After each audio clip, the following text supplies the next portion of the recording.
L-10 ta' Awwissu, festa ta' San Lawrenz Diaknu u Martri. Qari mill-Evanġelju ta' San Ġwan, kapitlu 12, versi minn 24 sa 26. Tassew ngħidilkom, jekk il-ħabba tal-qamħ ma taqax fl-art u tmut, hi tibqa' waħedha, imma jekk tmut tagħmel ħafna frott.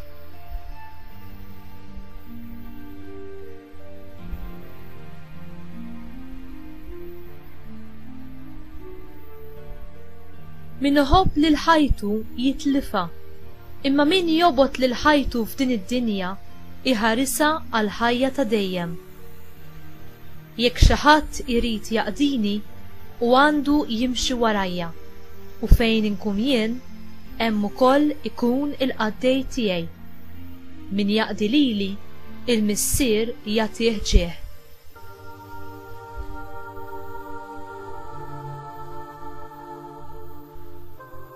Il-kelma tal-mulej, tifħir lilek Kristu.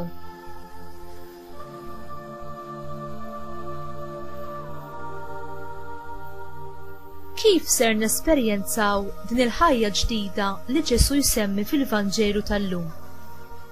Biex namlu dan, irridu ninsaw il-qoxra antika tan-natura mħassra tagħna. Din trid tiġi mitmuma bil-mewt. Fil-mamudija, in-natura qadima tagħna, il-sira tad-dnub, tiġi mitfuna ma' Kristu, u aħna insiru kreatura ġdida fi Kristu. Imma dan il-proċess li wieħed jinsa il-bniedem il-qadim huwa wieħed li jitkompla tul il-ħajja kollha tagħna. Din hija il-mewt li fuqha jitkellem Ġesu.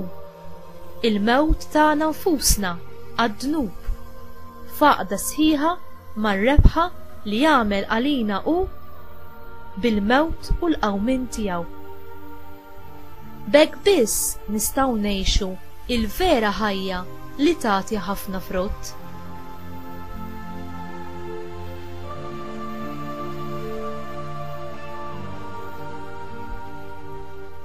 Tant ried jenfasizza dan il-punt il-mulej li juża lingwaġġ qawwi bħal meta jgħid li d-dixxiplu irid saħansitra jobot lil ħajtu.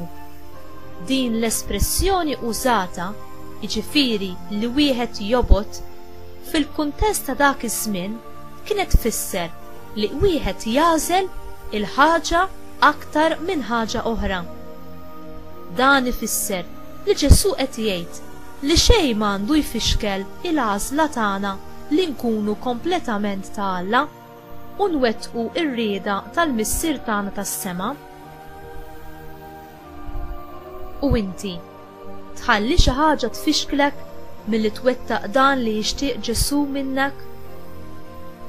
Inti tittama fil-mulej u timxi warajh bil-ferħ fit-triq li hu għażel għalik?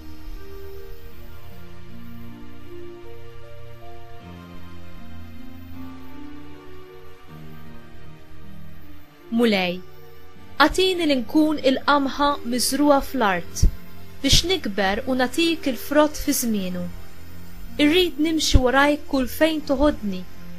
Għatini tama dejjem iżjed ġdida u ferħ fis-servizz tiegħek il-jiem kollha ta' ħajti, sa ma jien ukoll nirbaħ miegħek fuq il-mewt u ngħix il-ħajja l-ġdida li ksibt għalina int b'tant bagħtija.